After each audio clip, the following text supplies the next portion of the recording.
Live on stage, the sound of Orlando. So, is they ready? Yes. The sound of Orlando. You know.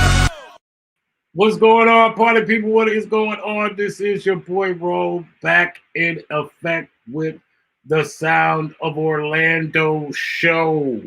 When we're talking about this show, when we're talking about the Sound of Orlando, we are bringing people on that represent that sound, that brings out everything we need, the voice, the culture.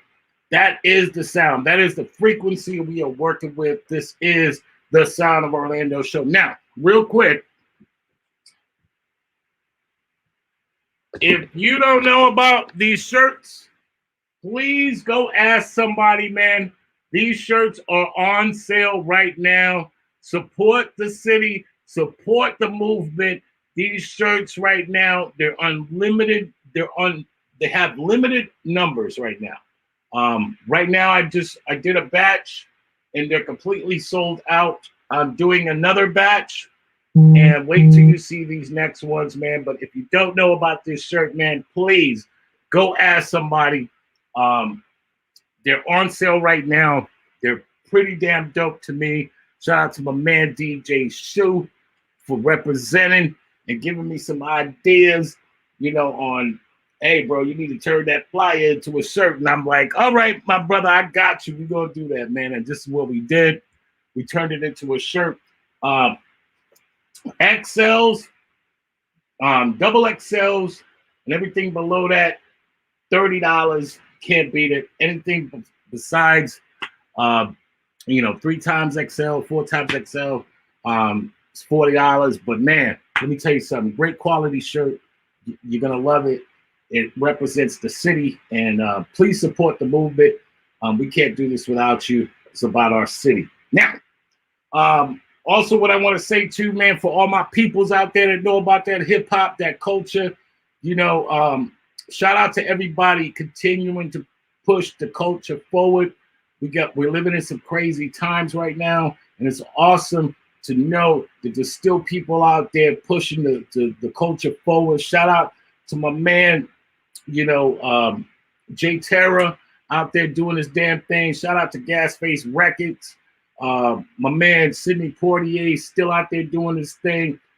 Shout out to all the people that continue to drive the narrative that hip hop does not stop in our city. There's so many people out here. Shout out to my man Okido.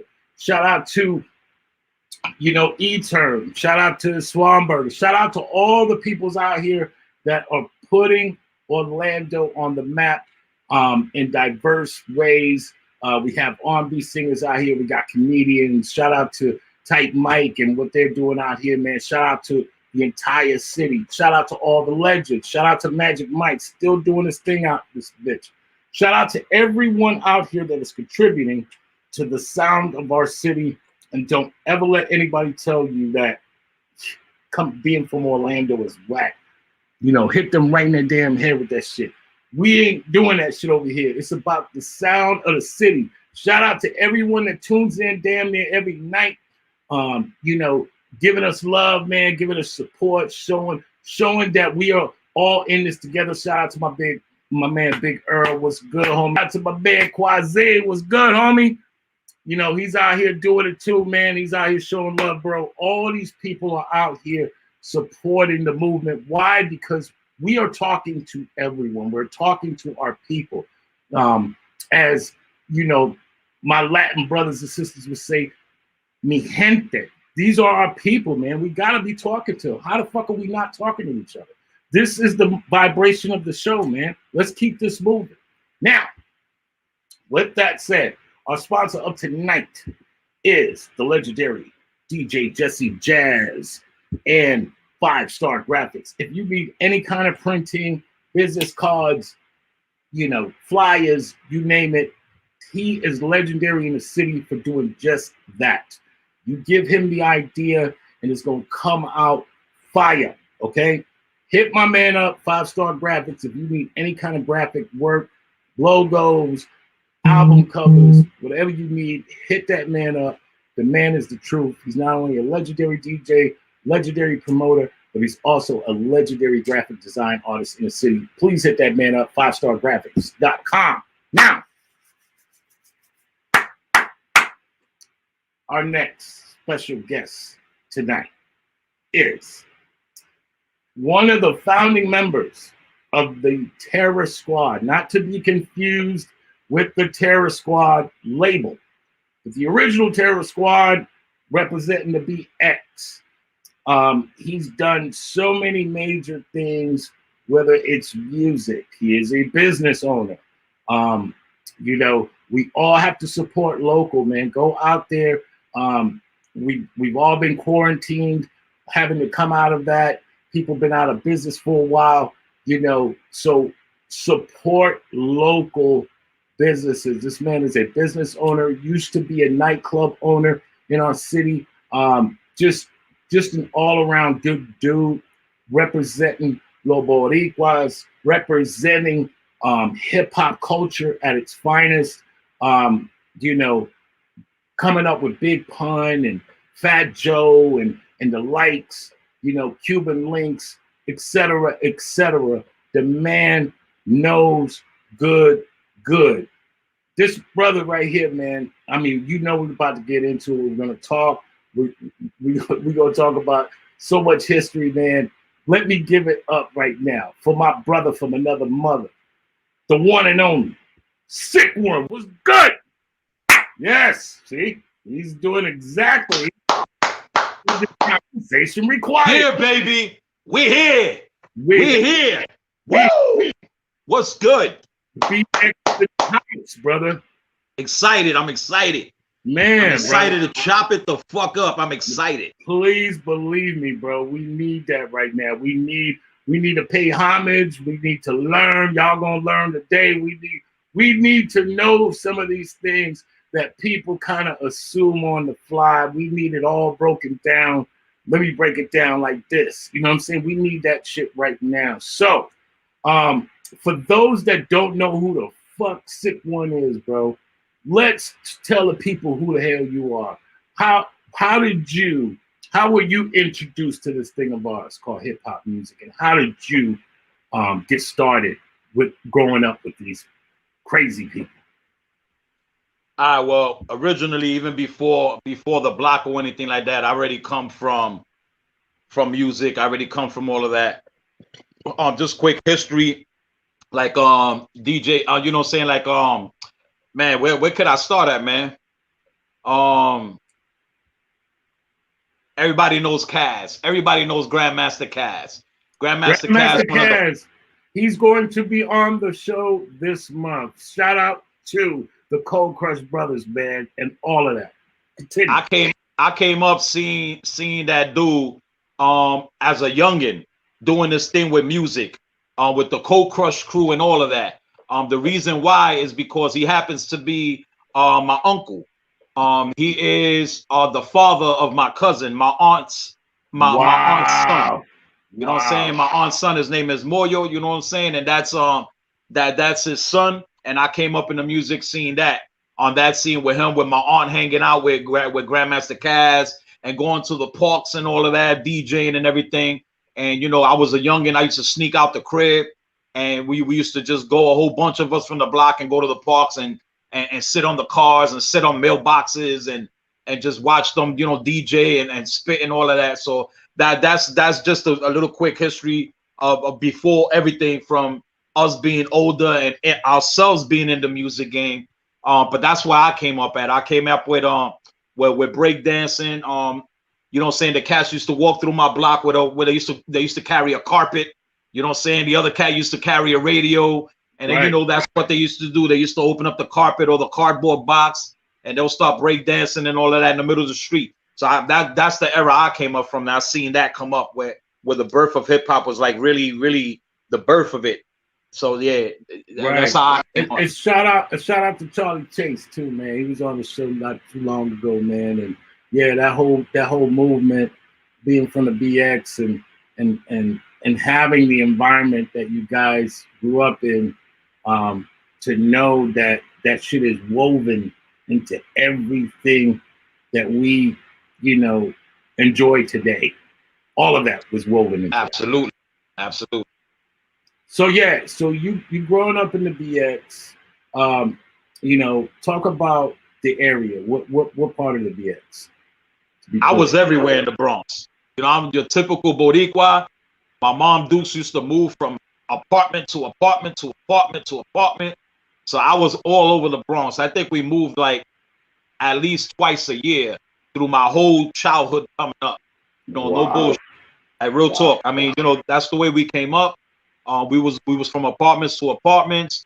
We was from family members' house to family members' house. So you know, I was like, I think that's why I got to the point where I got to the level of wherever I was at, somebody knew me. You know what I'm saying? Right. Like anywhere I was at, somebody knew me. Because when I came up as a shorty, man, I lived like everywhere. I probably lived in every project in the Bronx, every street from the Grand Concourse to Pelham Parkway to Prospect Ave to Boston Road to Clay Avenue to Southern Boulevard to Third, everywhere. You know what I'm saying? I lived everywhere. Burnside, Morris, everywhere. Right. So I was pretty much a product of the street growing up, and I didn't even know that. You know what I'm saying? I didn't even know I was a product of the street when I was coming up. Right. And what's crazy about that statement is for a lot of what we did, we were only you know, poverty wasn't the end all be all back in them days, right? Like it sucked, but half of us didn't know we was poor. We just knew this was our life, and we made the best of it, and we turned shit. You want to hear something funny? I didn't know I was poor until I started making money. Talk your shit. Talk your shit. Yes. I didn't know I was poor coming up until I started making paper. You feel what I'm saying? Because coming up, man, I felt like I had it all. You know what I'm saying? I felt like I had it all. If I was able to go outside and hang out in the streets and shit like that, you know what I'm saying, in my block and all of that. And I'm gonna tell you real quick, the way we used to know me and my sister, because it was, you know, I came up with my sister. So the way me and my little sister used to know that it was time to go upstairs, we had to look up to my window, and if the shade was pulled down, that means it was time for us to come upstairs. You know what I mean? So that was man, real talk. And you know, it was just like it was those were the fun times, like the summer in the Bronx when I was a shorty. Those were the days. That was the stuff. You chill in front of the building, sit on a milk crate, on a car, whatever, play stickball. You know, when the pump was on, the pump used to be on till 1 o'clock in the morning. You know what I'm saying? I mean, those it was my childhood coming up. My childhood coming up was great. It was great. Even though I didn't realize that we were broke, that we ain't had no money. You know what I'm saying? Like I didn't. Having a slice of bread with mayonnaise in it was like a steak sandwich to me. I didn't know that you can actually put meat in between that bread. You know what I'm saying? So, but it didn't matter to me. It didn't bother me, man, because I was with my mother. I was with my sister. You know what I'm saying? I was with my friends. So coming up, it didn't bother me. It didn't faze me. It was all good. Like I said, when I started making paper was when I was like, I knew I was poor. Right. And I'm, you know, just to sit on this just a little bit more, let this thing breathe for a minute. Because what we're talking about is the quintessential idea of what hip hop is. Those were where all the values were. Because all you had was your block, your people, and you made the best of it. And that says a lot for how people view themselves in comparisons to what's going on today, where everything is simply money motivated. And that if you don't have no money, you ain't nothing. And that could never have been the place where hip hop would be eventually born at if people were so worried about whether you had money, because it wasn't the idea so much about having money. It was about whether you had respect, whether you were original, whether you were, you know, whether you were true to what you came to bring, whether you could survive, and all these things that we take for granted today. Everything you just described, brother, is where all the money is at the end of the day. The end of the day. You know, so let's talk about the beginnings, because you touched on it before we got on. The beginnings of Terror Squad.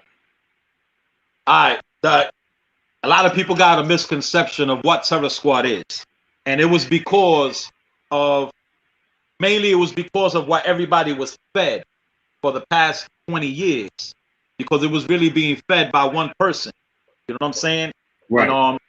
And it was fed by Fat Joe. But and you know, I gotta give it to the man too, because straight up, Joe's a businessman, man. That's what he is. You know what I'm saying? Right. Joe's a businessman. Whether it was past 20 years ago, coming up in the block all together, and him hustling or not hustling or whatever, it was always business. It was always a business thing. So coming up and doing that, whatever he did through the whole trail, you know what I'm saying? I wasn't there when he did whatever it was with Right. the thing with Pun, and I know because Liza's been comes to the crib, you know what I'm saying? Chris and all that. Chris did my birthday bash like not so long ago. So we aware of the situation of what they say, and I gotta believe what my sister and nephew says. You feel what I'm saying? Right. And everything they went through, because they went through some shit. You know what I'm saying? Right. But I wanna try to focus away from that, because that's not what I want to talk about. Right. Well, everybody already knows. Right. Well, that's far forward. Yeah. Everybody knows the history. Everybody knows the history. Everybody knows what's going on with the Fat Joe situation and the family with Big Pun and what happened, the lawsuits and all of that. So everybody, y'all want to know, y'all go back and look at the history. I'm about to drop y'all some shit and tell y'all what it really is. Please. Like I said, everybody got a misconception of Terror Squad. Terror Squad are two different entities. The first entity is the real Terror Squad, the original and real Terror Squad from they gave birth out of Forest Projects, that was created by my boy, God bless the dead, the great Giz. You know what I'm saying? Good, rest in peace to Gizmo. You know what I mean? That's the creator, the founder of the Terror Squad, the real Terror Squad. Wow. The other part of the Terror Squad is the music part, the record label Terror Squad. Two different entities. Now, Terror Squad from the block. When I think of Terror Squad from the block, I think of all my family, my real dudes that bled and bust their ass and did all their things to make this Terror Squad family thing. You know what I'm saying? I think of my boy GQ. I think of my boy Rice and Ken Do and Harv and all these people, you know what I'm saying, that it was a big family. It was over 100 of us type shit, you know what I'm saying? Yeah. And we all came up together. We was like I said, originally my boy Giz is the one that created Terror Squad, and originally it wasn't even called Terror Squad.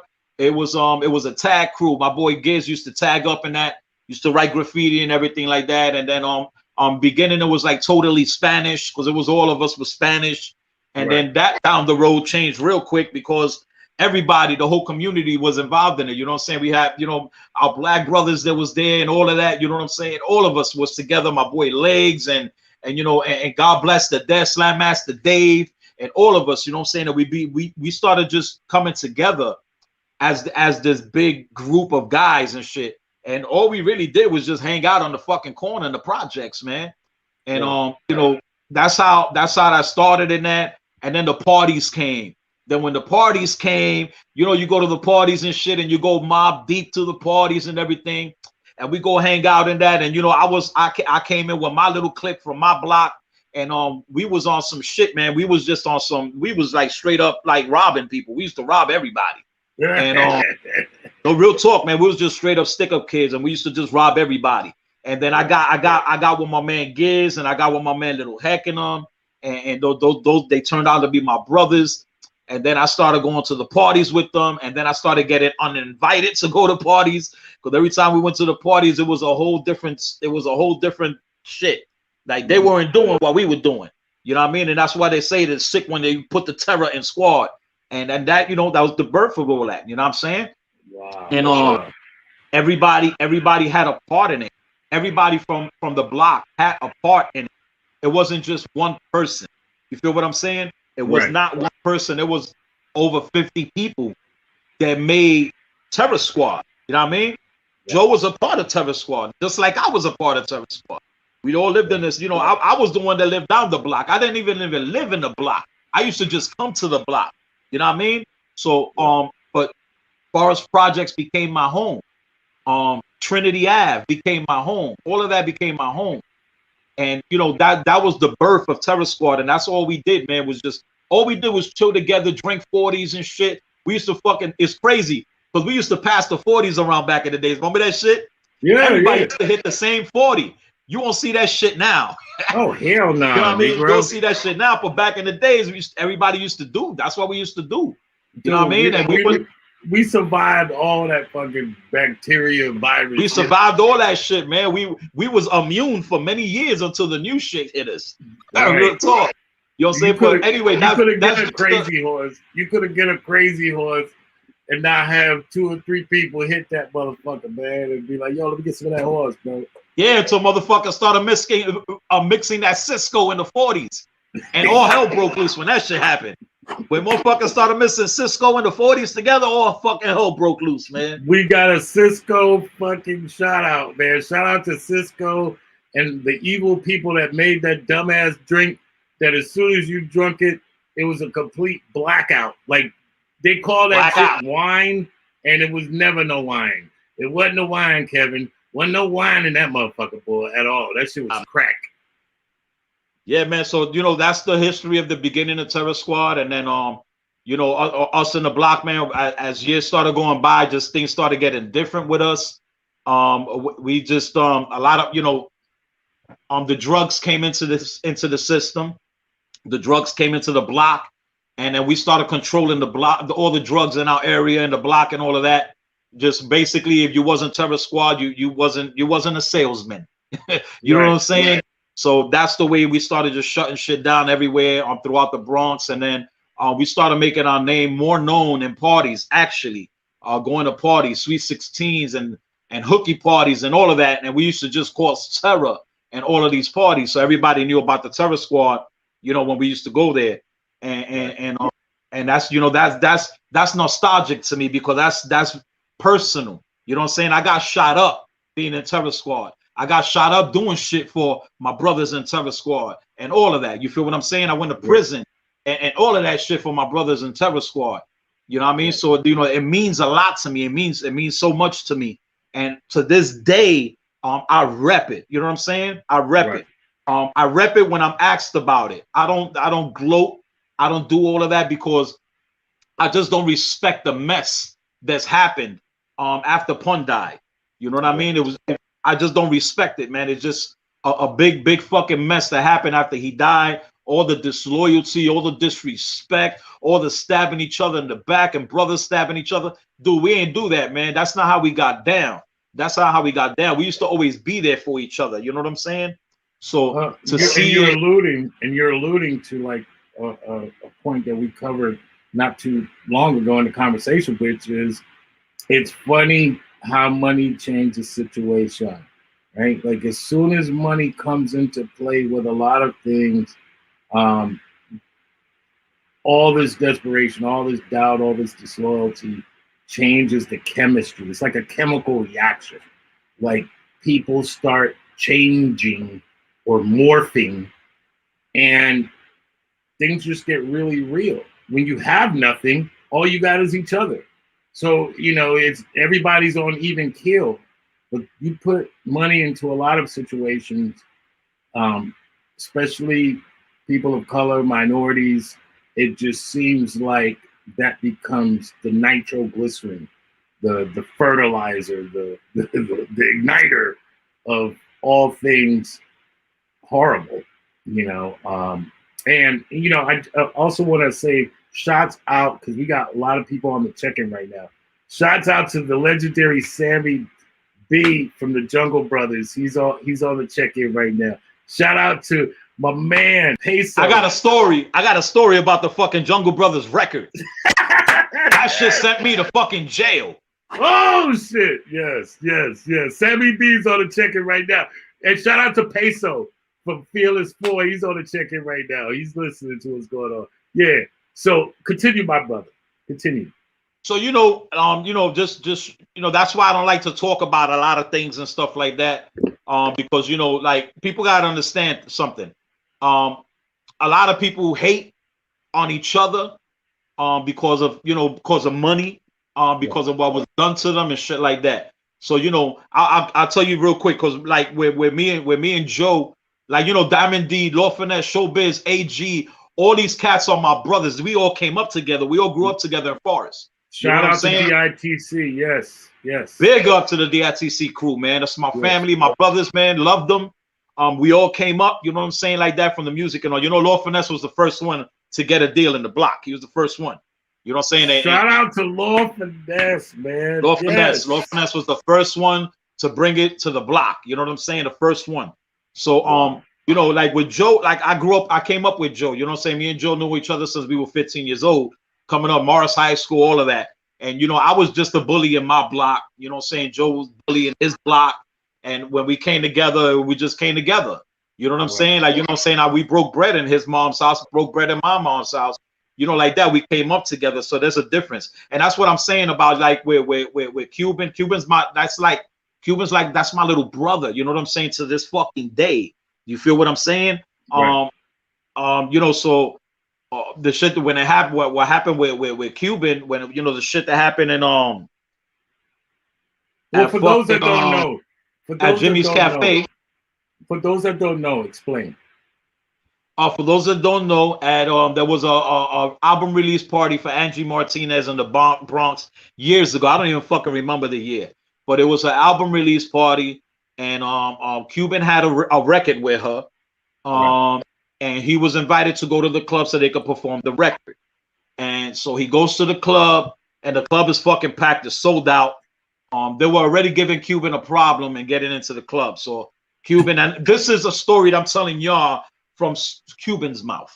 You feel what I'm saying? I wasn't there. You feel what I'm saying? I wasn't there. So this is the story from Cuban's mouth.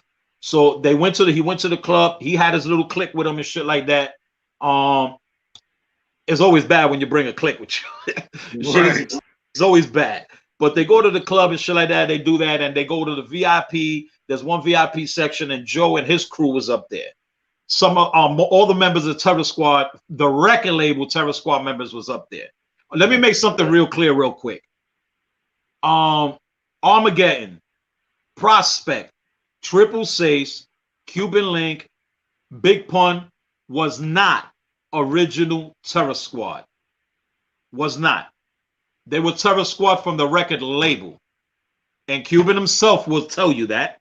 Sace and everybody else will tell you that. But it's important for me, for my history, so people can know the difference of a record label and the niggas that came up in the block that bled for the block. You feel what I'm saying? Originally, and we'll get to that story too, Cuban, Big Pun, not Sace, because Sace was always in the block, because Sace used to play softball from his block to our block. They used to play softball all the time. So everybody already knew Sace. He used to come and play softball. Nobody knew Pun, nobody knew Cuban. Pun and Cuban came to the block through me. Because I'll tell you the story, the full Eclipse story. I'm just jumping ahead of everything. They came through the block through me. You know what I'm saying? Because you can't just come into my block and just grab a milk crate and sit up with everybody. Shit don't pop off like that. Shit will end very bad for you. So they came to the block. So I just want to put that out there real quick. So damn, I lost my whole train of thought because that shit just got me mad as fuck. Well, you were talking about Lynx being at the club. So Lynx was at the club. Joe was up there with his people. Link went up there with his people. They all chilling or whatever. So I think Cuban and Joe at the time weren't really talking because there was some label problems going on. That Cuban wanted to get out of the label. So I think Cuban he already got out of the label, and then Joe, and just a lot of animosity that would happen between them. Right. I guess Joe felt that Cuban stabbed him in the back when he asked to get out the label. And Cuban just thought it was a good move for him to get out the label. It's business. So he gets up there. So one of Cuban's boys was ice grilling Joe. Joe was ice grilling dude. So Cuban caught that. Cuban was like, yo, relax. We chilling. stop the bullshit or whatever. But you know, you got, you know, when niggas got that drink in them or whatever, they think they Iron Man and shit. So what happened? Long story short, Joe snuffed the dude. So when Joe snuffed the dude, he knocked the fucking dude out. Dude got knocked out. So Cuban was like, "Yo," Cuban got sucker punched. Cuban fell back, came back, two-piece Joe. Joe fell back. The whole shit happened. There was a cat from my block. He was the one that actually cut Cuban. It wasn't Joe that cut Cuban. The nigga came from the back and he sliced up Cuban. You know, that's that bitch shit. From the back. Right. From the back. Right. Sliced up Cuban. Cuban didn't even know what happened to him because he was all, you know, the adrenaline rush and all of that. So Cuban's always been a fighter. Cuban's always been nice with his hands. Always. And so Cuban was, you know, knuckled up or whatever. So, you know, the bouncers grabbed Cuban and started taking Cuban out of the club. You feel me? So they grabbed him. They escort. They pushing him out the back door. Real talk. Cuban still ain't know he was cut up or whatever. So when Cuban is in the fucking alley, like a fucking alley cat, these niggas threw him out like an alley cat. Cuban looked down and he noticed that his shirt was all full of blood. So Cuban, and then that's when he found out that his shit was all fucked up. And I trying to get back in the club. They ain't let him back in the club. And he was upset. I mean, who wouldn't be? I was upset at the fact when I heard about it, when Cuban called me and whatever, and I heard about it, was that none of the guys from the block helped him. So Tony Sunshine was there. Armageddon was there. Prospect. Everybody was there. I don't think Sace was there. But everybody was there, and nobody came out to the fucking alley to help the alley cat. And I don't mean that disrespectfully, because Cuban is my brother, but that's the way they treated him. Like he was an alley cat. Feel me? But none of them came out to help him. None of them came out to check up on him or nothing. They all turned their backs on him. So, you know, I'm OG. I'm an OG, my nigga. You know what I'm saying? You're supposed to stand with your people. You feel me? You feel me? Big Earl said Remy took him to the hospital. Yeah. But nobody came out to help him. You know what I'm saying? Like Remy took him to the hospital, but it was a fucking minute before she came out to help him. You feel what I'm saying? Right. And you know, and that was all of seeing what the fuck happened to his face. And they was like, oh shit. You know what I'm saying? But they didn't come out to help him. I know Remy was still cool with Cuban during this whole process. So, you know, whatever. But that happened, whatever. So I get the phone call, and I get the phone call. Cuban calls me. I had a recording studio up in Hoffner. Hoffner and Cimarron. I had a recording studio. Shout out to all Hoffner peoples and all my 430. Shout out to everybody in Hoffner. Babe. I don't know. 436 Cimarron. You know what time Cimarron. it is. Big up to La Mesa. They used to have their studio. They used to have their studio right down the block from me. Big up to Chino and everybody, the whole La Mesa family.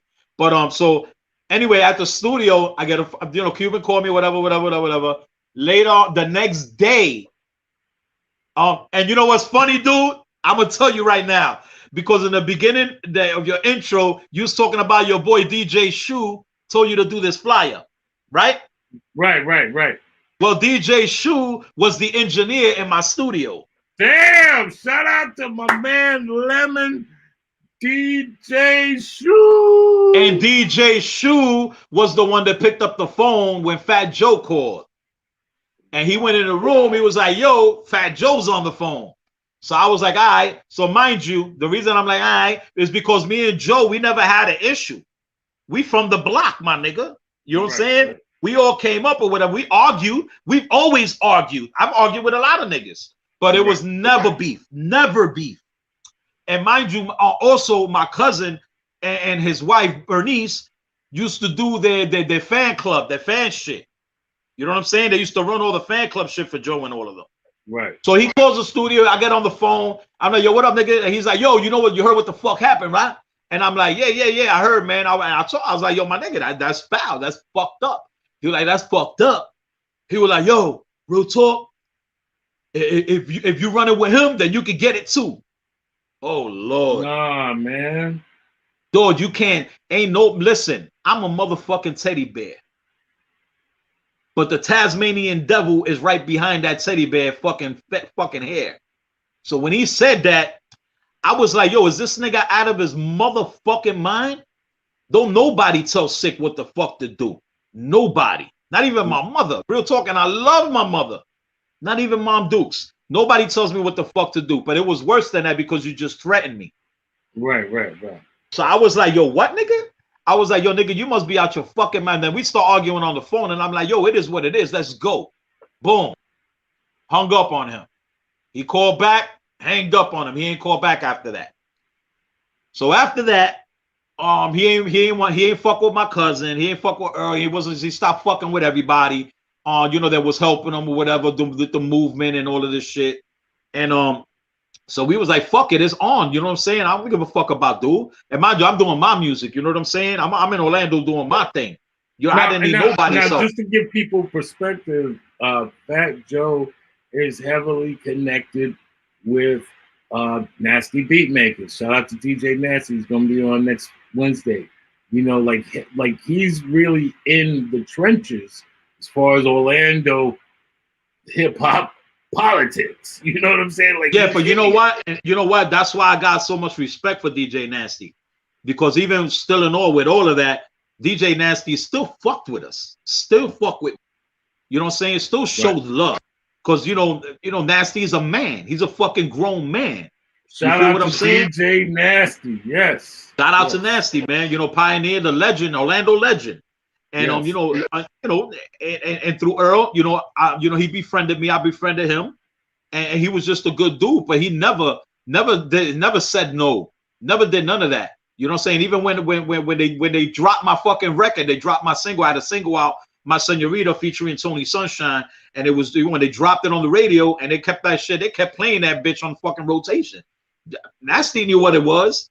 He knew that shit was Joe, but he never got in the middle of none of that shit. It was none of that politics shit. That's why, a man like that is so successful, because he don't play that shit. You don't play that politics shit, man. You know what I'm saying? If a man don't do nothing wrong with you, and the next nigga is telling you something about that man, just keep doing you, man. Right. Keep doing you. You know what I mean? Why do you think he took that out on you, if you will? Because I was fucking with Cuban. Because I told him, I said, I'm not taking no sides. I'm not neutral. I'm not neutral. I'm not gonna take his side, that side. I am neutral. Let me correct myself. I'm neutral. I'm not gonna take your side. I'm not gonna take his side. What I am gonna say is it's fucked up that you let that shit happen and you let that shit go down like that. You know what I'm saying? Period. You know what I mean? But that's what it is, man. That's what it is. So it would have been neutral if he would have never called me. If he would have never called me, it still would have been neutral. It's fucked up what he did, but I ain't gonna start a war if if nobody ain't start a war with me. You feel what I'm saying? If you ain't throw a tomato in my fucking grape field, I ain't gonna throw nothing back at you. I'm good. Right. But what he did right there was like, that he did what he did. So it was on and popping after that, man. It was just straight up on and popping, man. And that's basically about that. What happened with the fallout with me and Fat Joe. It even got to the point that I remember that Joe and them came down to do a show, and they was Julia Beverly and all of them, and Mercedes. Remember Mercedes? Shout out to Julia Beverly, Mercedes Streets. They both been on the show. The whole Orlando Source movement. Big shout out to Julia. Big shout out to Mercedes. Got mad love for Mercedes. Mad respect for Mercedes. Yes. Mercedes is actually the one that helped my career when it came to my music in Orlando. She's the one that actually made moves with Earl, along with Earl. You know what I'm saying? But she stood by us, very loyal. She did everything for us, man, as in with marketing and everything like that, and street teams and everything. And she did that, and that's what I wanted to bring her up, because she did something that a lot of people wouldn't do. I remember that they was in the hotel when they came down to Joe. This is after a pump pass. Joe and them came down. They were over here in a hotel somewhere in Orlando, and they started talking mad shit about me. in front of Mercedes and during an interview for the Orlando Source magazine.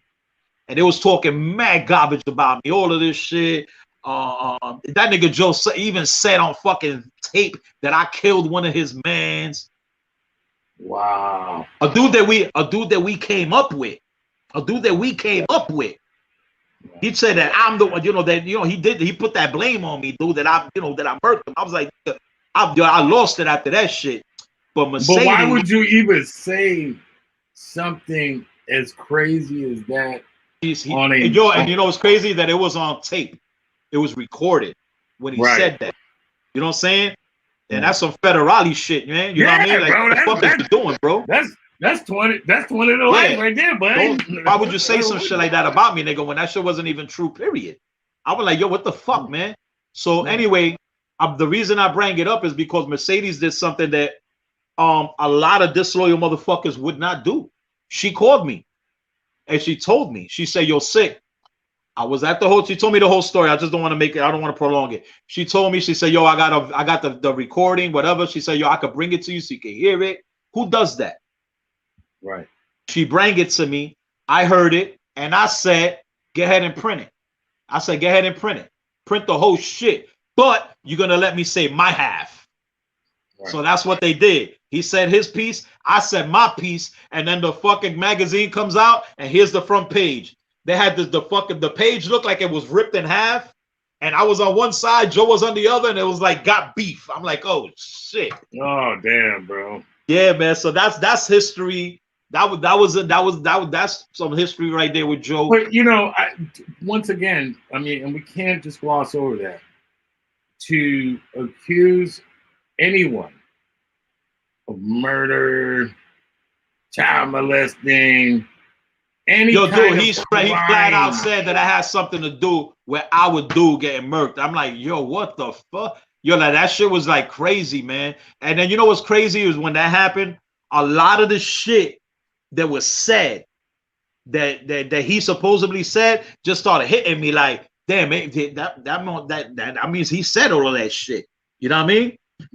And it was hurtful. It was hurtful because I don't got no animosity towards Joe. We came up together. You know what I'm saying? In the block, we did things together, man. We fucked people up together.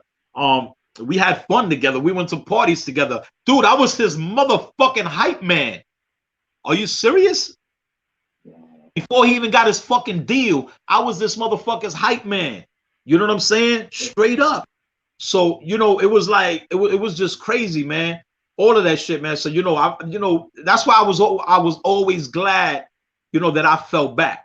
And I had to do my own thing with the music and, knock on wood, thank God, for my cousin Big Earl and for everybody that stepped in and was like, and calmed the beast down because I was a fucking beast. And there was only two things for me, man. It was either death or prison, man. And, the music straight up saved my life. Music saved my life. So, I owe a lot to hip hop music. I owe my life to hip hop. I owe my life to the legacy of the original Real Terror Squad. That shit right there made me the person that I am today. You know what I mean? As in not as in a man, but as in loyalty. You know what I'm saying? As in being a loyal person, and as in always keeping where I came from, not a secret. I'll never keep it a secret, never kept it from my kids. My kids didn't have the life that I had coming up. They had a way better life. You know what I'm saying? It's just crazy, man. It's just crazy the way that everything went. And I always think to myself, man, if Pun was still alive, would most of this shit be happening? Would it be going on right now? With Cuban, would that would have happened to Cuban? No, it wouldn't have happened to Cuban. That wouldn't have happened. Pun would have never let that happen. I'd straight up. Would everybody get along? Would everybody would still be together today? I think so. Because Pun was that Pun was pretty much that Band-Aid. You feel what I'm saying? Yeah, he was the conduit. He brought everybody together to make things Pun was happen. that Band-Aid.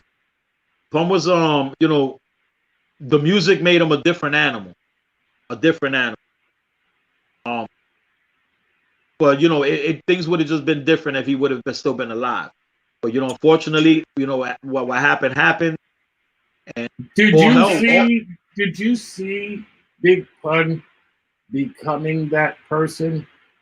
And was it, once you seen it, was it surreal? See, I knew Pun. I knew Pun when he was my size. Right. You feel what I'm saying? I knew Pun when he was my size. Used to work out and all that. And Pun was just that dude in the block. He used to just hang out in the block and shit like that, man. So you know, I know him by sight. At that time, I used to just know him by sight. We didn't have the introduction yet. We got the introduction down the road, more down the road, because I had I had people selling in his block. You know what I'm saying? Right. So that's how the introduction became of that. And then you know he started making his money, and then that's how I knew Pump. But we never was like that. Like at that time, we wasn't close like that. The person that was close with him like that, at that time was Cuban. Yeah, you know what I'm saying? Felix was Cuban. Felix, Cuban, whatever. But that was like, you know, that was like his little brother, you know what I'm saying? And they were always together. So, you know, it's crazy.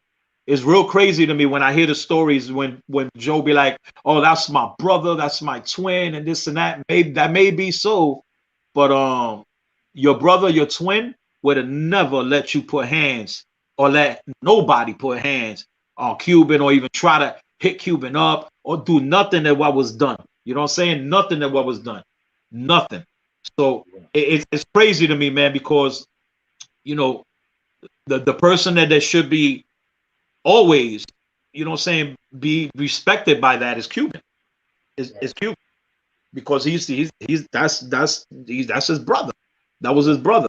You know what I'm saying? Me and Punk became really close when, you know, we just started hanging out and in the block and shit like that, which was like around my mother's block. That wasn't in Forest. My mom's used to live a couple of blocks away from Forest Projects, but I pretty much lived in Forest. I was there every day. And then so we became really, really close. And then Cuban, and then that's what Cuban came in the picture afterwards. And then we became real close, like to this day, like my brother. And Sace, I've always fucking knew that I always knew fucking Sace. Sace was a baseball guy. That's all he used to do is play baseball. Didn't know anybody could spit or nothing like that. And we were together, and then we created a crew that was called Full Eclipse. And Full Eclipse consisted of myself, Big Toom, the sick one, Big Pun. His name was not Big Pun at the time. His name was Big Moondog, the Punisher. That was his name. And then Cuban Links. His name was not Cuban Links at the time. It was called Lyrical Assassin. And Triple Sace was not Triple Sace at the time. Triple Sace was called Joker Jams. That was the name of all of them, including myself, Big Toom, the sick one. And then we created the clique called Full Eclipse. That's how we came up in the block. We was the first Latino crew in the block making noise, crazy fucking noise. Besides Joe was doing his thing with Flo Joe and that, and it wasn't even, you know, he was, whatever was going on with that was going. Joe at that time was not popping at that time. You know what I'm saying? Straight up. He was more on the streets. Wasn't popping. And so we was doing our thing and shit like that. And then we ended up getting a sponsor, well, you know, a street sponsor.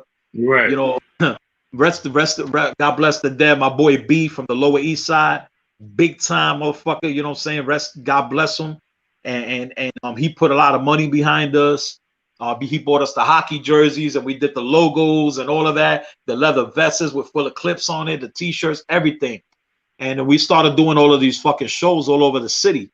And it was crazy, right? Because we went into this, they had this rap contest in a strip joint. It was called the Playhouse over there in East Tremont. In the Bronx, East Tremont in the Bronx. And it was a strip joint. They used to have this open mic night in a fucking strip joint. And shout out to everybody who knows about the Playhouse. Let's go. Playhouse, baby. So the host of this shit was actually Melly Mel. Damn, shout out to Melly Mel. Was actually Melly Mel. And you know that Melly Mel had his radio show on Hot 97 back in the days. It was called the Mike Check Show. There goes some history. Wow. It was called the Mike Check Show. So he used to bring artists up there and shit like that. And then one day he was at the club, hosting the show, and we came on and we fucking killed it. We won the competition and the strip joint or whatever. So he came up to us and he invited us to the fucking station. And he was like, yo, I know you. And I was like, yeah, I'm from Forest. I'll be with Joe. Because I was always with Fat Joe. I was always with Joe. So he's like, yo, I know you, whatever. I was like, yeah, you know, Joe, whatever. So he invited us out to the radio show. So here we are on Hot 97. We do freestyle. We on the fucking radio doing freestyle. We fucking killing this shit, right? In comes Fat Joe out of nowhere. He walked in the fucking studio. He's like, yeah, boo, boo, boo, boo. And the nigga Melly Mo was like, yo, we got full of kids. He's like, yeah, this is my group. Like that, dog. He was like, yeah, he claimed us. He's like, yeah, this is my group for my block and blah, blah, blah. That had nothing to do with us. And then the thing was that nobody knew, mind you, nobody seen our faces in the radio. So nobody knew that we were Hispanic. Nobody knew that Full of Clips was Puerto Ricans and Dominican, because, you know, Sace is Dominican and Cuban, because Cuban Link is Cuban. So they didn't know that we were Puerto Rican and Cuban and Dominican. Everybody thought we were black. and we was, yeah, man, because, you know, we had that flow. You know, we had that shit. You know, we was just, you know, that sick when we killing these quicker than Jeffrey Dawn. We was just killing that shit, man. Right. So after that, Melly Mel was like, yo, y'all need to go to Victoria 5. We got that big ass contest in Victoria 5. You know, it's right next to the Apollo Theater. So I was like, all right. So we did that and we ended up winning that shit. We ended up winning it. So through this whole process and that, that's when Joe started coming into the picture and everything. And no, Joe was not the motherfucking one that was like, oh, Pun, big Pun. No, my nigga. I bring Pun to the fucking block. Pun was sitting on a milk crate eating a fucking hero from the store. A fucking sub sandwich with breadcrumbs all over his fucking shirt. Because that's the way Pun used to eat, with a pack of fucking cigarettes rolled up on his sleeve. And we used to hang out. We used to hang out in the block at the bodega. We used to hit the ice box. We used to make beats on the ice box and shit like that. And we used to spit to the ice box. This was when Tony Sunshine was so fucking young, he wasn't even allowed to come outside. Damn. You know what I'm saying? Wasn't even allowed to come outside. When it was dark, his mother didn't let him outside. All right? Now, that little motherfucker right there, too, we got to put him on blast, because it was the sick one that we used to hit those beats like this on the fucking box. And then he used to try to sing and all of this and that. And that's what we used to do in the corner. That's what we used to do in the corner. The way that Pun, that fucking Fat Joe heard Pun was with a fucking tape. Was with a tape. And that tape, we recorded that in my boy's recording studio, TNT, which is the first Latino motherfucking rapper in fucking New York City. Damn. TNT, MC TNT. From the first Spanish rapper, all of that shit. He had a recording studio in his house in University Projects. That's where we went and we recorded our first fucking recording together, all four of us together as Full of Clips. We used to sing that that demonic shit. You know what I'm saying? That real demonic shit and all of that and all. So the horrorcore, we used to do that shit. We used to rap the horrorcore shit. So we did a tape. We did a tape. And that tape, we bring it to the block. And my boy, rest in peace, Tony Montana. Tone, he had a Jeep. So he put that shit in the Jeep. You know what? Let's rewind. It wasn't Tony that put it in the Jeep. Tony was already dead. My bad. It was my boy fucking Little Heck. He put it in his Jeep. He started playing that shit in the Jeep, and motherfucker, the whole hood went crazy. The whole hood went crazy. Next thing you know, the fucking everybody and their mother had a copy of this tape. Everybody had a copy of this tape with Full of Clips. Everybody, boom, boom, boom, boom. That's what made us get all the t-shirts, because so many people in the hood started fucking going crazy over it that we just started giving out these t-shirts. We didn't make no money. We was just giving them shits out. We just wanted everybody to wear the shirt and just go wherever they're going. That's how Joe first heard Pun. It was not with him in the corner, sitting on a milk crate, like he said, the story he said. It's great. It was a great story, but it just wasn't true, my brother. Wasn't true. And that shit that everybody jumped in the car and he fucking left, and when he left us in the middle of the street, like, yo, what about us? Never happened. That shit didn't happen like that either. Yes. He said, I'm gonna do this shit with Pun, and when Pun get on, he could get everybody else on. That was the whole thing right there. But that whole fucking story was not fucking true. All that shit wasn't left us in the middle of the fucking street. Fuck, would we look like puppies, nigga? That did not happen. It didn't even happen like that. And it gets me fucking mad. It gets me pissed off when all other people, Cuban knows too, because I be getting fucking mad at Cuban like a motherfucker. And I'll be like, yo, dude, if nigga, you got a platform, say the fucking truth, nigga. Say what happened, nigga. At least, yo, give the motherfucking sick one his motherfucking flowers. All right? Give Sick his flowers. Mind you, Sick don't go out there spreading it like, yeah, oh, hey. Nah, my nigga, I keep to self. I keep to self. When you want to hear the truth, come to me, my man. I'm gonna tell you the truth. I'm gonna tell you the fucking truth. But you know, that's the way it is. That's how the way Pun ended up in the block. That's the way Cuban ended up in the block. Sace was always there, and all of that. Armageddon was always there in the block, but you know, he was just always on his own thing. Prospect was from Sace block. Prospect came on way later after the fact and stuff like that. But anyway, that's the whole story with the whole thing with Full Eclipse and everything like that. That was the whole story of how he Pun was introduced, how the first time that Joe actually heard Pun spitting was on that tape. It was not on the fucking corner store. The corner store, he just freestyled that day and everybody heard him. But the recording of the tape already happened before he did the freestyle. You know what I'm saying? So, you know, that's the whole history. That's the whole story of that. Same thing with Tony Sunshine. Tony Sunshine was a real young dude. That's another thing that got me like kind of upset too. The story that Tony Sunshine had said of how he got on and everything like that, or how he started in the block and everything. Not a true story. That shit just pisses me the fuck off when everybody lie about shit and make stories up and I don't fucking get it. You know what I'm saying? You know, the dude started at the corner. Real fucking young kid, and you know, we all felt that he was talented, that he can sing, and you know, we had him doing these little hooks when we'll hit the ice box and all of that and doing the beats, and that was the creation of Tony Sunshine. That's where that started with him too. So I'm putting everybody out there. Fuck that. We gonna knock this shit down like dominoes. I heard that, brother. I heard that. I mean, some of Big Pun's most famous songs didn't even have any attachment in that regard to Fat Joe. It was like you said, Cuban Links, you know, Off the Books, to me is still one of the sickest hip hop joints ever. Like from start to finish, no hook. Joe was pissed the fuck off when he heard that record. Because Joe didn't know that Cuban was gonna be on that record. That just happened.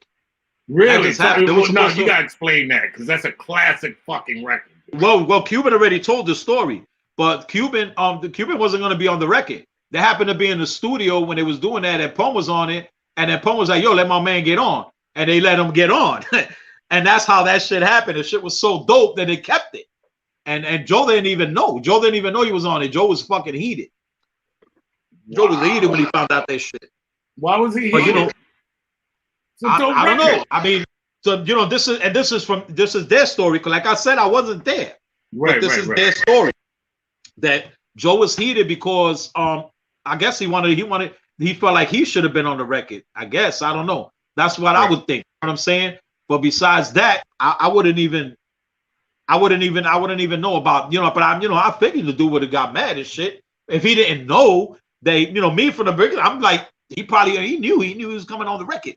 But you know how the way shit is, man. Sometimes shit happen without you being involved in it, and boom, you know, it's just a big fucking mess. I just speak on my behalf of what I saw and what I witnessed and what I was there. Gives insight. But that gives insight to the dynamics of how great records happen.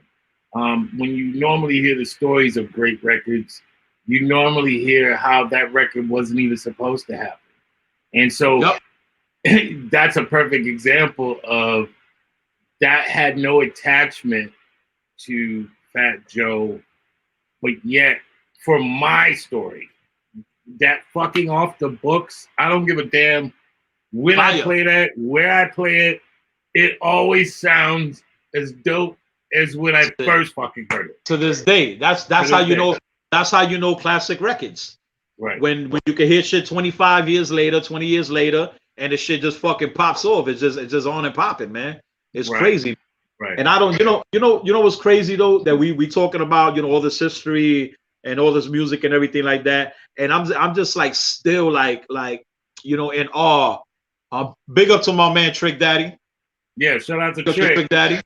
305. I gotta talk yo Earl, if you watch, I gotta holler at you about something about Trick.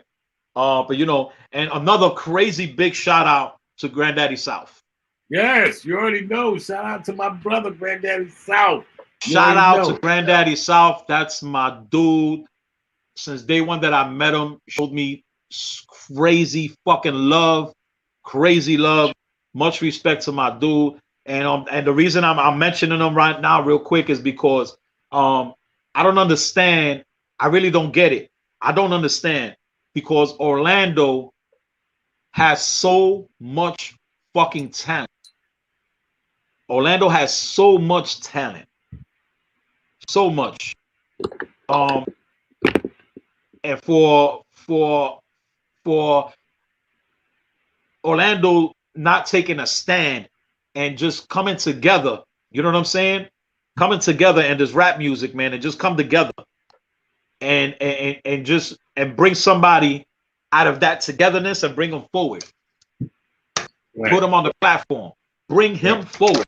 Not the hating shit like I'm better. Nah. Come together as brothers, as sisters, as a fucking hip hop community, and get somebody. Find the one that y'all all know, like, yo, he fire. But y'all don't want to show, y'all don't want to give the flowers. Y'all don't want to give the flowers.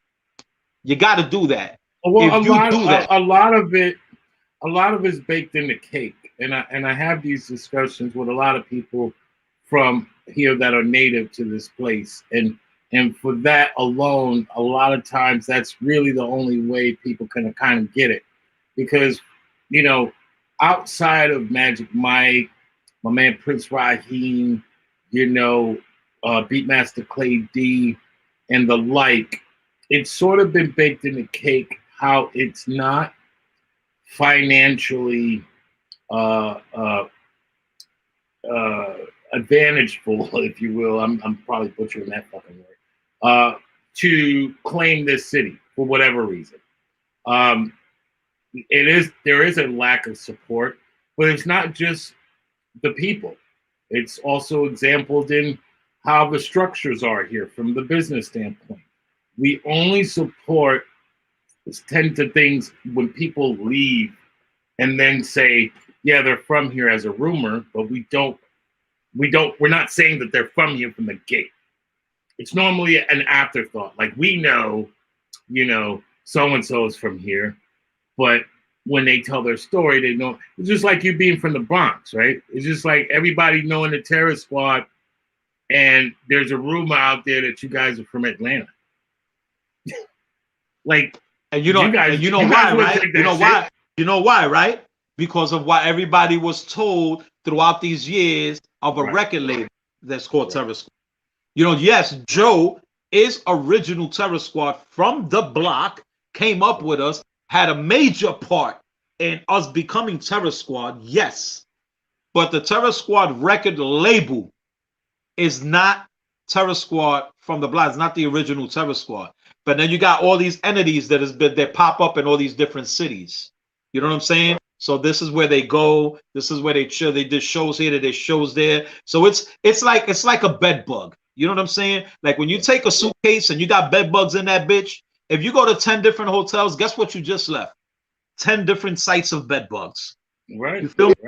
Right. Same thing with a name. You go to Atlanta, Terror Squad. Everybody's Terror Squad now there. You feel what I'm saying? You go to fucking Miami, Terror Squad. Everybody's Terror Squad there now. You know what I mean? It's the label. It's a movement. And you got to understand, everybody got to understand that it's a business. So you can't hate the business. You can't hate business. You don't got to respect it. You feel me? But it's a difference. It's a difference. But, well, will agree to disagree on uh, the idea of hating business, because there's plenty of business that garner that kind of hatred. But with See, but that I hate what he said, did. What I hate is what he did with the name. I hate what he did with our name. right. That's us. That's our name. Yo, dude, we lost. We lost. I could tell you right now, more than 25 people. More than 25 people. Or to murder. Or to murder. Wow. Over 25.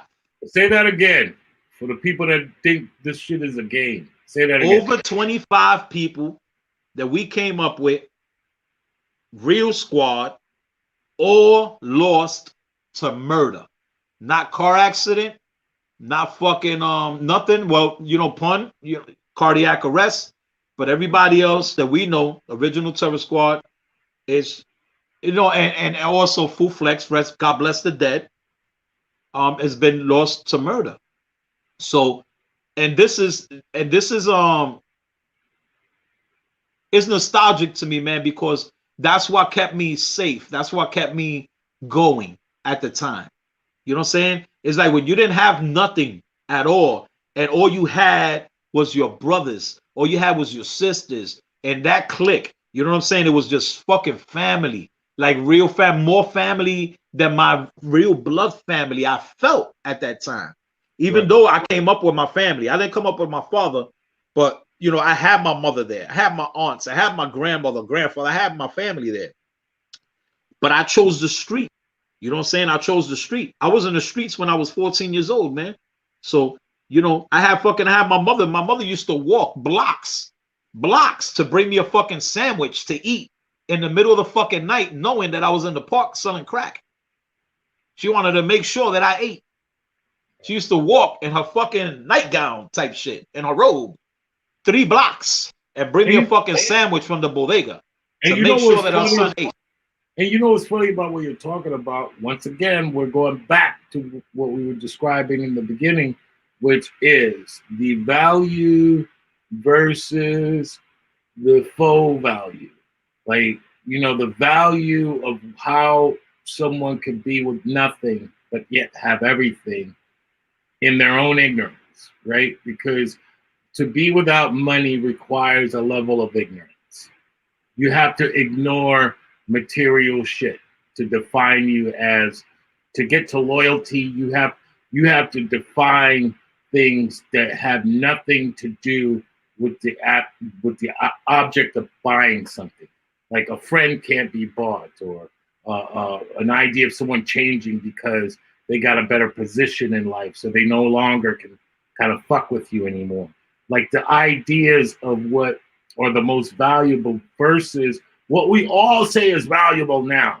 Like everything that we got right now, like homes, cars, money. Do you feel, given your experience, and I know this should be going out to all the young bucks coming up, do you feel that when you get money, and sometimes, that's why we don't have a community bank account. We all have an individual account. Do you feel when someone gets money that automatically, and I'm saying reference your experience, that in one way or another you become a target? You kind of sign a contract to become a target. This is why we have security systems now. This is why certain people don't go out as much anymore. Do you feel, and i.e. maybe Fat Joe and the like, that as soon as one person or is perceived to have certain amount of money, that they then become a target and now have to live their entire life viewing everything that they once known as a potential threat to their life? Absolutely. I mean, whoever wouldn't think that is a fucking idiot. Right. Real Right. talk. You know what I'm saying? But the battle at times is distinguishing whether a person is paranoid and losing it, or, like you said, intelligence. Because how many people, keeping a group together is probably one, like throughout musical history, It's probably been one of the most difficult things possible. We still see solo groups, solo artists still kind of doing their thing, and all the background people that maybe interchanged. But groups like a Wu-Tang, that shit is an anomaly. Because for a lot of people, the most difficult thing to do is to keep everyone together despite all of the ups and downs of money. Y'all might make equal money, but somebody might spend it differently. Somebody may have more tragedy than the other. All of these things become reasons to feel threatened to a lot of people. Like he was describing the game, the drug game. You know, that shit is all about feeling threatened at times. You know, unless you got a small circle. Do you feel like we do that to each other in the acquisition of money and at the expense of brotherhood, or should the opposite be kind of celebrated? It's different, man. I think it goes upon the individual. Right.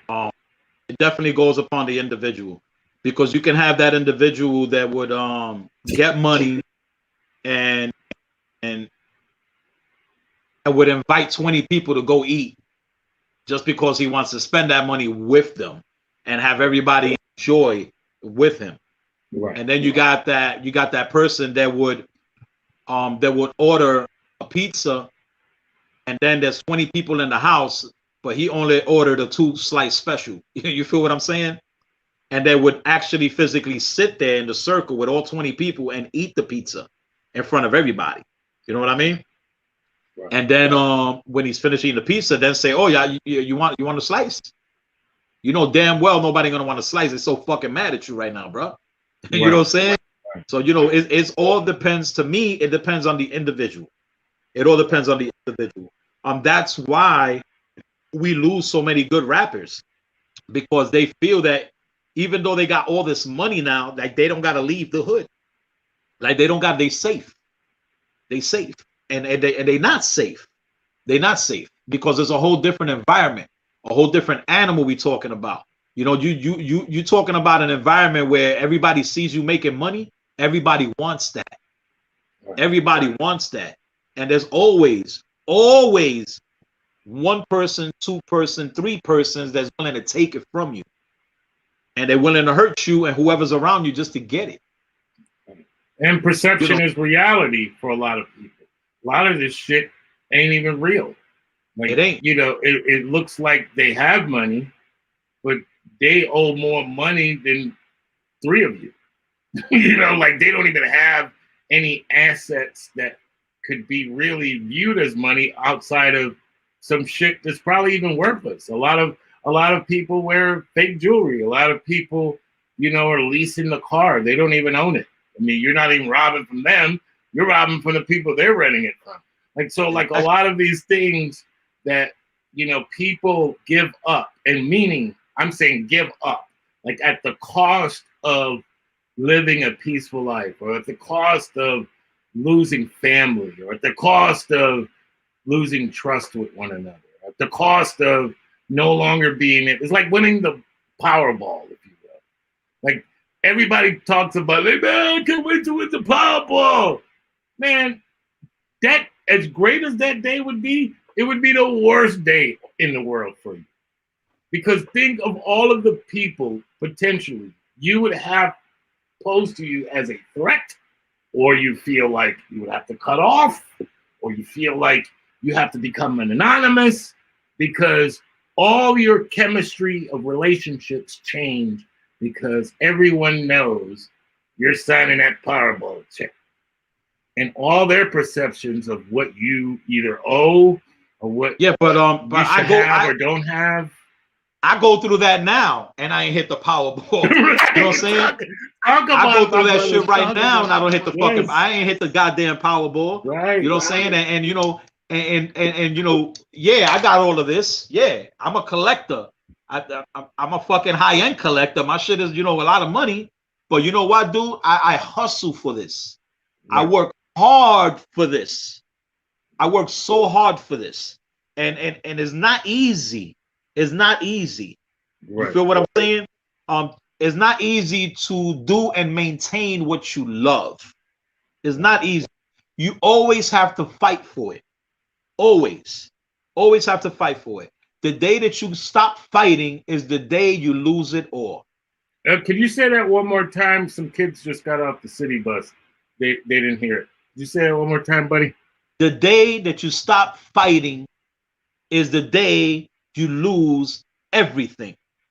Everything. You cannot stop fighting. You got to keep hustling. You got to keep, when I say hustling, I don't mean drugs or whatever. You do what you want to do. You feel what I'm saying? When I say hustling means to put in work. Right. It's the machine. When you're It's talking to put in about the hustling, work.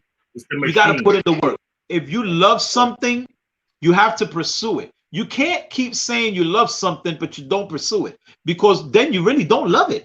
All you're doing is you like it. You know, no, if you put love into something, if you really love something, you have to pursue it, because at the end of the day, there's only one way you're going to find out if it's for you.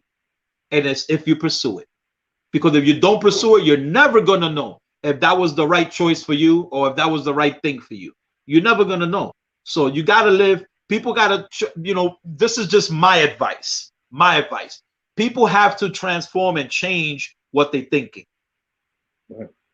Think all you want, but it's how you put that thinking into effect and into action. Right. Think. It doesn't matter if it's statues, comic books, cars, houses, fucking a piece of paper. It doesn't matter. You have to put everything behind that. You have to put it behind that. And that's it. Another thing that I want to give as advice, if you don't have the right support system around you, please don't go and get it. Don't go and look for it. Let it come to you. Let it come to you. Because if you go out there looking for support systems and you go out there looking for help, what you're going to get is help. You're going to get a support system that's not going to be there. It's not going to be there at the end of the day because it wasn't true. It didn't come to you. You had to go and get it. You know what I'm saying? When you're doing shit like that, let it come to you and then work it. You got to have a good support system around you. You got to have a good cheerleading team around you. You can't have nobody in the corner going, boo. You can't have none of that shit. You got to have the right people around you. You got to surround yourself with good people. You got to surround yourself with clean people, because if you don't, you're not going to win. You ain't going to win, because you're going to always have somebody pulling you to negativity. You're going to always have somebody pulling you to cheat on your wife. You're always going to have somebody telling you to go do this shit the wrong way and to go try this drug. Listen, wake up. Stop. That's all you got to do. Fucking stop. Start your life right now. This sit your ass down somewhere moment has been brought to you by the Sick One. This man is dropping bombs on your ass, people. Orlando, I hope you're listening right now, bro, because everything you just bust was important. And I got a message. I got a message to everybody out there in the hip hop community, R&B community, entertainment community, everything out there. This is directed to Orlando. Even though I'm not originally from Orlando, I'm from the Bronx. Been here way over 25 years. I'm from Orlando. I rep Orlando. Yes. You know what I'm saying? I rep Orlando. Let's go. What I'm asking everybody out there to do, everybody from the J Terrors to the Zace, to all these rappers out there, everybody, give it a shot, man. Unite. Come together. Come together. Give that one person a shot. Give that one person a shot. Let him put Orlando on his back. Let him do it. Allow him to do it. And the reason I say let him do it or her do it and allow them to do it is because a lot of you are not letting it go. You're not letting it go. Everybody knows this is better, that's not better. Everybody knows truth from false. Let it go. Get behind somebody. Get behind him or her. And show your fucking power. Show your strength in this hip hop shit that all of y'all love so fucking much. Man. If y'all really, really love hip hop, put your ego to the side. Put your shit to the side and fucking unite. Watch what'll happen. That fucking lamp that's over Atlanta is gonna all of a sudden appear over fucking Orlando. Yep. It's gonna appear. It's up to each and every single last one of y'all. It's up to y'all. Man. Y'all gotta unite. It's not gonna happen if you're all fucking not united, you're beefing and blah. Fuck all that. Where that beef getting you at, man? It's gonna get you to, oh shit, I ain't going to the club, man. I got beef with them niggas in there. Or I ain't going to Publix, man. I got beef with them in there. You're gonna be in a fucking restaurant with your family and your kids, and you got beef with the next nigga on the table across from you. That when he walks out, you be like, oh shit, he's going to the car to get some. You're gonna live a life like that? For what? For what? You're not getting nothing out of it. Ain't none of y'all got no motherfucking Grammys. Ain't none of y'all got no fucking record deals. Ain't none of y'all got none of that. So let's get it. Let's fucking get it. Man. Let's get it, man. Do I gotta put the fucking army back together? Is that what is? Come on. Let's get it. Come on, man. I'll support what I hear. You see what I'm doing out here, brother. I will support each and every single last motherfucker out here to the wheels fall off. But you gotta show the loyalty. You gotta show the strength. You gotta show unity. Come together, Orlando. Come together. And I'm telling you, this fucking place is gonna rain flowers. I tell people that all the time. Like, once you put it on the city, it don't matter who come out. When the city is respected as the place to be, just like New York was, just like Atlanta is, just like Miami is, just like LA. When you carry the flag of the city, it don't matter what it is. And when the city's got respect, what's Orlando doing now? What are they talking about now? But instead, we're all playing hero ball in a way. To your point, we're not unified. Everybody's ball hogging and not realizing that it requires a bigger approach, which is team ball. How the fuck can we unify as a city, bring all the ideas to the table, and I'll take it one step further. Put it all out. Just put it all out. There's so much talent, there's so much unknowns as well as knowns that one of them are gonna pop. The idea of knowing what Goody Mob could have sounded like and knowing what they sound like today is fucking day and night. No one knew that Goody Mob would do what the fuck they did, or Outkast, when they initially came up, and they became the sound of Atlanta. Like, we have to have the foresight to just not be the gatekeepers anymore, but open the fucking gates. Yo, and we got the talent. We got the talent. Yo, dude, we got the talent. We got some artists out there that are on fire. Fire. You know what I'm saying? Like, I'm ready. I'm ready, man, to just back shit up. You know what I mean? Man. Back shit up and just make it happen. You know what I mean? Because I know it could be done. It could be done. All of this fucking fighting and all this bullshit that's going on, and promoters hating promoters and DJs better than blah blah. Come on, man. If y'all niggas get together, and show force, there ain't nobody gonna be able to move. Ain't nobody gonna be able to move out here. You know why? Right. Because they're gonna have to go through y'all. Right. They're gonna have to go through y'all and able to move. Right. And it begins one step at a time with, you know, like I said, you know, one of the most important things I see where the power structure can actually evolve into something is the idea of actually talking. For a long time, people are not talking to each other. We're talking at each other. We're talking past each other, but we're not talking to each other. We're not even scratching the surface of our true powers when we can't even have, like we're doing right now tonight, like this glorious conversation about not only the history but the future of what can be done. These things don't have an age to them. Your experience, your outlook, your perception on this thing of ours doesn't have no age limit. It is useful today as it will be useful tomorrow, because all of this stuff that we've been doing is continuing to evolve. It's continuing to grow. So we all have a responsibility, OGs as well as the young folks.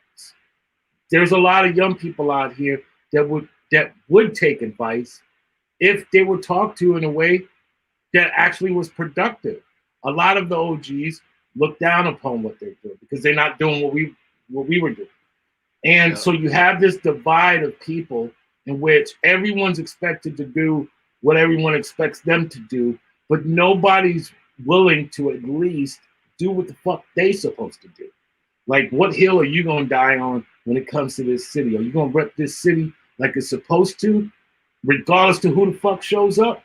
Or are you gonna ask to build a willful coalition, a coalition of the willing, people that are with you? What can we do? What can we do? Like you said, the power's in the numbers. And these numbers have got to continue talking to one another. We have to continue the conversation. Because while we're all hiding these ideas, scared that if I open this Walmart, someone else may open up a damn Target, we're fucked in the head. We're fucked as far as a city of power should be. We should be celebrating when another company opens its doors. This whole town is a strip mall. No one wants to be the only business in that strip mall. We should welcome all business. The more business here, the more jobs, the more people going to spend money. This whole concept of depending on one dude to do it all is an unreal expectation. It creates a space for resentment when they fail, because failure is a matter of time. And then the door closes behind the failure. So they might get one or two people in, but we need more than that. We need all of us to get in.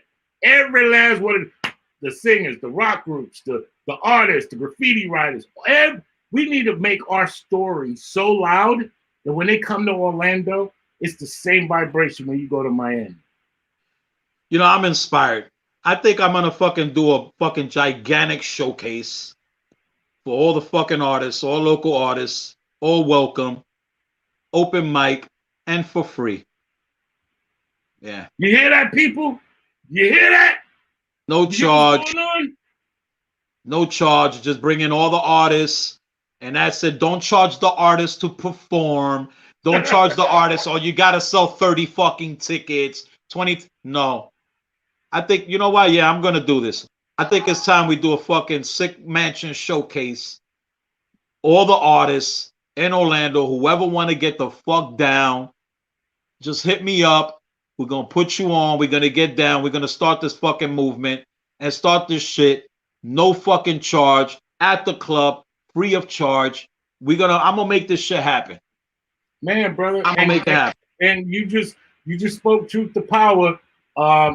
This is not rehearsed, no script involved.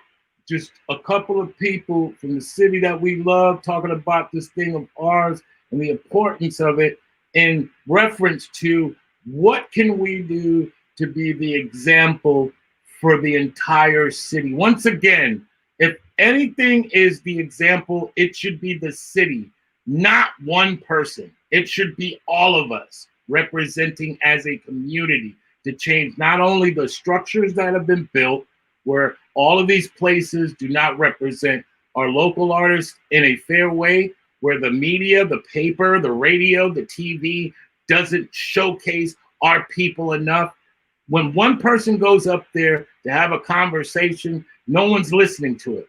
But if we as a community, the entire city band together, enemies, friends, strangers, all of us with this one idea that we need to open this town up for business in reflection on what we want is our story, because our story is what the world wants to hear. They don't heard enough from New York. They don't heard enough from Miami. They don't heard enough from LA and Atlanta. We up next, bro. And our story needs to be heard. And I'm gonna make this move. And what I'm gonna do is I'm gonna hit you up. Okay. And give you more info on it. I'll get the location and everything together. And I just need everybody to come together. That's all. Everybody to come. Everybody out there know who the fuck the sick one is. Everybody know who sick is. You know, when I say something, I pop off and I make it happen. All right. So if everybody want to come together, we got a volunteer for DJs already and all of that. That's awesome. Yeah, bro. We get everybody's information because, you know, it doesn't matter. We'll showcase DJs. We showcase everybody. Remember, the story this is event, bigger than us. this event that was just recorded, just created right here live, is going to be a celebration for Orlando artists. So I want to celebrate all of y'all. All right. So I'm telling you right now, ain't nobody got to sell no tickets to their friends, no ticket limits, none of that shit. It's 1000% free. You come in the club, of course, you got to pay for the fucking, you know, your drinks, but you ain't got to pay shit at the door. Just leave the business at home, because I'm going to tell you something, and y'all know me. We don't play that fucking bullshit. You come in peace, and we good. We good. We don't do back doors. We throw motherfuckers through sheetrock walls. All right? We don't get down like that. As soon as we see it, we address it very fast. So please, all I'm asking is everybody to come together, and I'll do this. I'll make it happen. I'll get the venue. I'll pay for the fucking venue. I'll get it done. Everybody fucking free. No charge at the door. Just show up with your ID and you in, baby. And that's it. All artists that want to perform, hit us up. Hit us up. Let's get your info. Let's get you on there. We're going to celebrate you. It's a celebration of y'all. We're going to start celebrating our talent out here. We need to start celebrating our talent the right way. The right way. It You know what I'm needs to be saying? inclusive. It needs That's to it. represent our story, our sound. Our sound is not one sound. Our sound sounds like the entire world, like New York. Like when you think of New York and the importance of all the sound that has come out of New York, it sounds like everything. It sounds like punk rock. It sounds like rockers reggae. It sounds like reggaeton. It sounds like freestyle. This is the exact same template here. Like we have every fucking nationality to mention out here. We got every fucking sound included. And part of why they've been able to get away with what they've been getting away with for so fucking long is that we've enabled them to divide us to not do something like this. We've said it's okay to put me over here. Let me put the east side niggas over here. Let me put the south side niggas over there. Let me put the west side niggas over here, and have this concept of we're all we don't all blend. And that's bullshit. Because once again, Walmart don't close its doors for no motherfucker. It says come in everyone, and everyone shops there.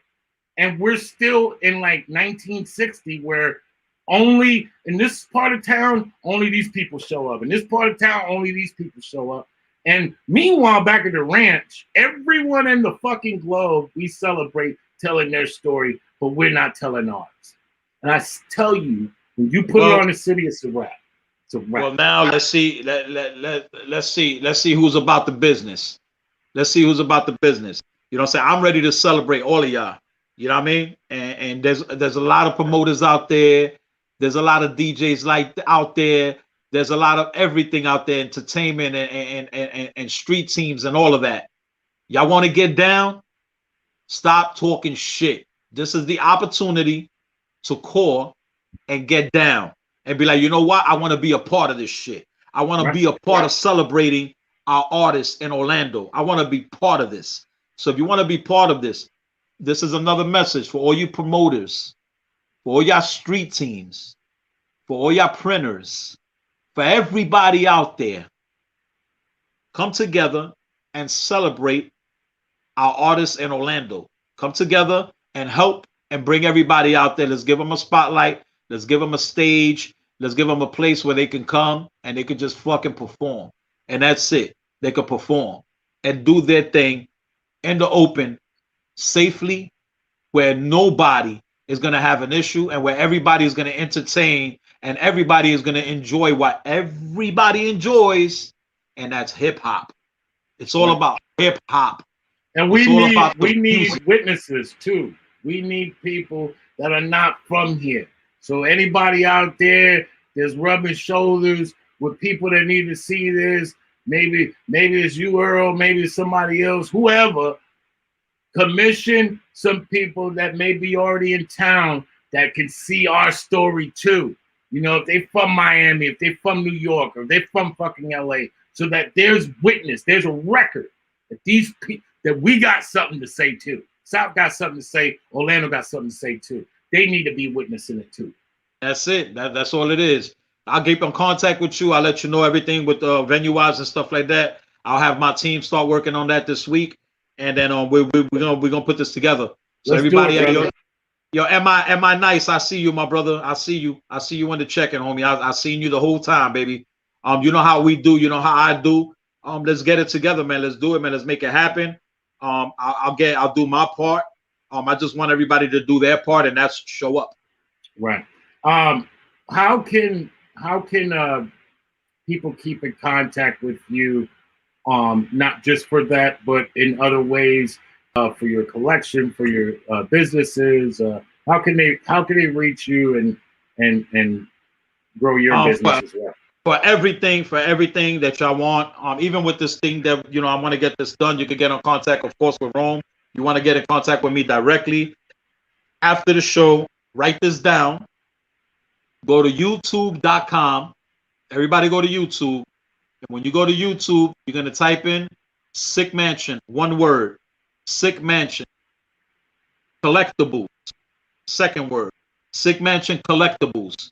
When you go there, please make sure you hit that subscribe button. Because if you don't subscribe, I'm not going to get your message. Hit your subscribe button. And when you go down to the description below, you're going to see my email address in the bottom. Hit that email address. That's directly to me. As soon as I get an email, bing, it comes right to my phone. So you won't be on the back burner. I'm gonna answer you back immediately.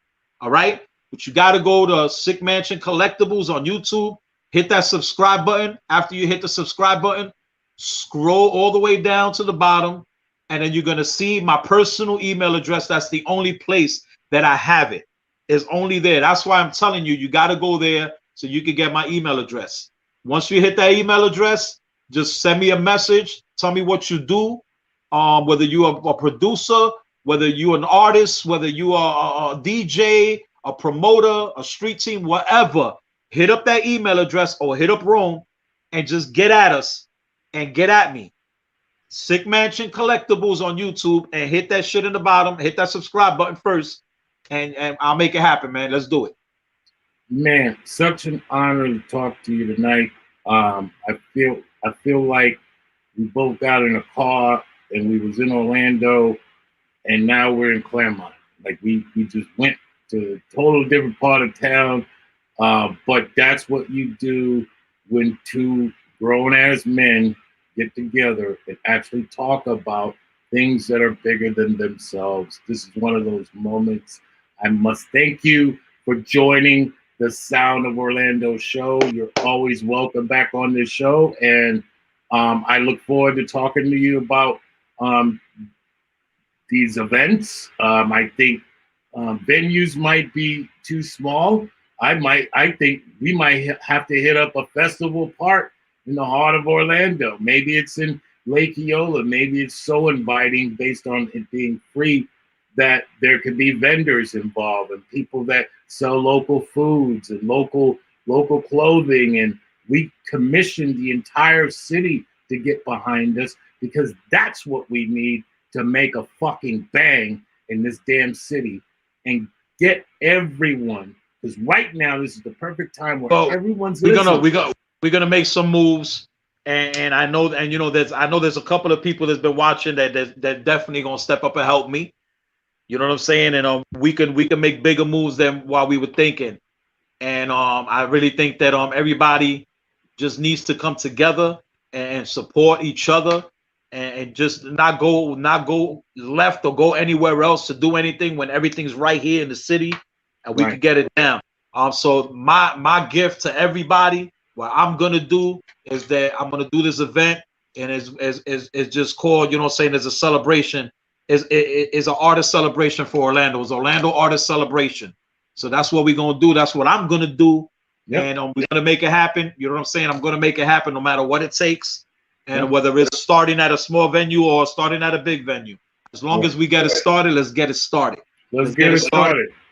Let's get it done like ASAP. Everybody out there, please stay safe. Protect yourselves. We still got a little pandemic going on. So, you know, let's keep it going. We got businesses starting to reopen. I'm excited about that. Went to the movies last night after a year and a half with my lady, and we saw fucking Godzilla versus King Kong in the theaters. Fire. Didn't have to see it in the living room, man. So, you know, everybody enjoy that. Embrace everything that's going on. You know, I love all you guys, man. Thank you for all your support. Thank you for everything. If y'all want to watch some real funny ass lit videos, I'm telling you, go to Sick Mansion Collectibles on YouTube and subscribe right now. Right after the show, go right there and start sending me your information. I want to see who's getting down. I want to see who's really about this business. Let's go. That, man. Bro, once again, total honor to have you on the show. Look forward to working with you in the future, man. Let's fucking do it. Let's make it happen. Our city deserve it. We deserve it. Let's make it happen, bro. Give it up one time for my brother from another mother, the one and only Sick One in the And if y'all know me, y'all know what it is. Y'all know how it goes. Let's go! Yes, man. So happy to have him on tonight. Shout out to Big Earl and Jesse for the look on that, man. Be able to talk to good people, good ideas, and ready to do something different and give our city the look it deserves, man. Shout out to all of you. Once again, our sponsor of tonight is my brother, Jesse Jazz, 5stargraphics.com. You need printing, you need flyers, you need logo, whatever you need, go hit that man up. He's not only legendary in the booth, legendary in promoting, he's also legendary with that graphic design, man. Big up yourself.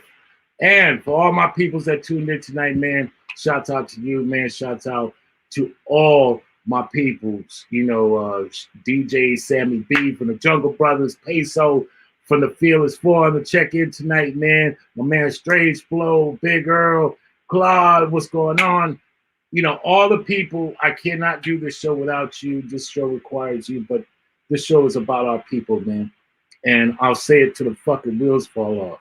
When it comes to our motherfucking city, our story, and our motherfucking sound, ain't nobody fucking with us. And y'all know that. So, we will see you tomorrow night with my man, John Jiggs. Will be joining the show. So, salute, peace, love y'all. Live on stage, that sound. Orlando! So, if they ready, Yes. that sound. Orlando! You know.